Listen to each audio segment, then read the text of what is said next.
just a brief overview of reference management softwares. There are many different types of softwares out there, but I'll focus on just a few different ones which are the most commonly ones used in the scientific community. If you go to the UF's website, you can see that there's an overview of citation management software, and they're comparing particularly Endnote, Mendeley, Skywheel, and Zotero, again, which are the most common ones. Endnote is free for UF users, and the other ones are free to anybody else. So it's a great way to get started. Any of the reference softwares do pretty much the same thing. They collect references, store them, you can arrange them, and then you can use them for years after to write papers, all sorts of citations and things you need to do for your classes, for your research, and for your future career. To get started, I will start you off with Endnote. So if you go to Endnote Basic, you have to set up an account, which is again free for UF students, and you can use just to go and register for your account if you don't have one yet. I already have an account, and you can see what it looks like. I've been using it for years, and the first part when you get started with reference management with Endnote, you have to download a plugin for your computer. You can pick the software, whether it's Macintosh or PC, download the plugin, make sure that Word is closed while you're installing it, and then execute it. When you get the software, when everything is working, then you connect to the UF library. There will be a plugin in Word where you can directly communicate to your Endnote library. You can also do Capture Reference, which is a plugin, and Endnote Click, which is new, they just changed that. So any PDF you have open on your desktop, you can save directly into your library as well.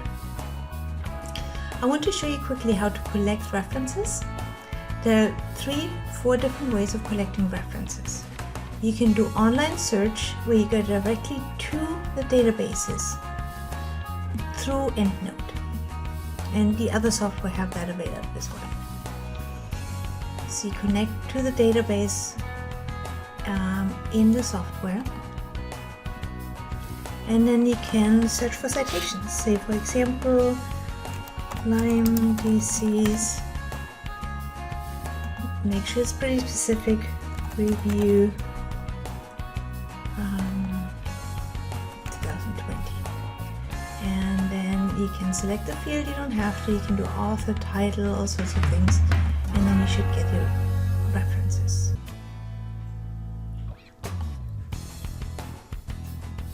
And then once you select the references, you can directly import them into your library. So you can see it found 86 references here, and all at the same year. So you can look at it, you can read it, you can look at the abstract, and then if you choose to, you can import it into your library.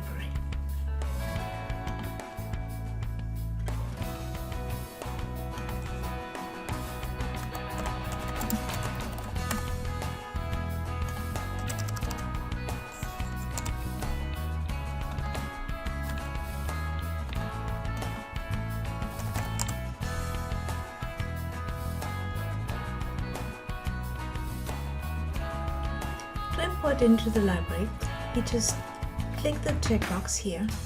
You can choose several if you want, and you say add it to a group, or you can make a new group. And so you can pick and choose where you want to add it, and then it's permanently in your different folders.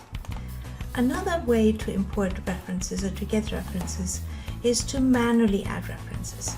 And there are many different styles, everything from a book to book selections, discussions, websites, figures, all sorts of different things you can pick and choose from, and then you just fill out the appropriate fields manually.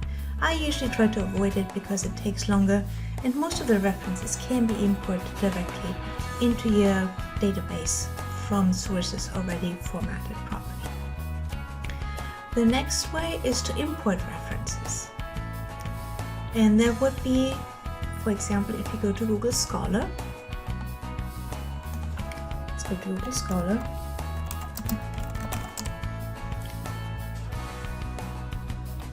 You can search again, for example, Lyme disease review 2020.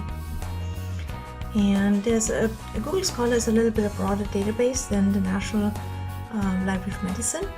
And for example, on this one, Lyme carditis and neuroborreliosis. And you can see there's this quotation mark citation here.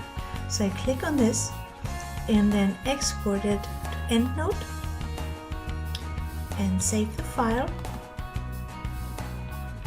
And then when I go back to Endnote, I can browse, search for the files in my downloads,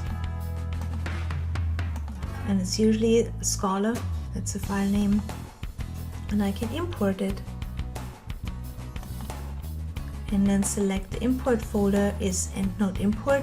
Again, you have to probably choose your favorites because there are different choices, so you can select favorites, but you do Endnote import, you select a different folder, and I just want to go into unfiled, and then I import my references. And you can see one references was imported,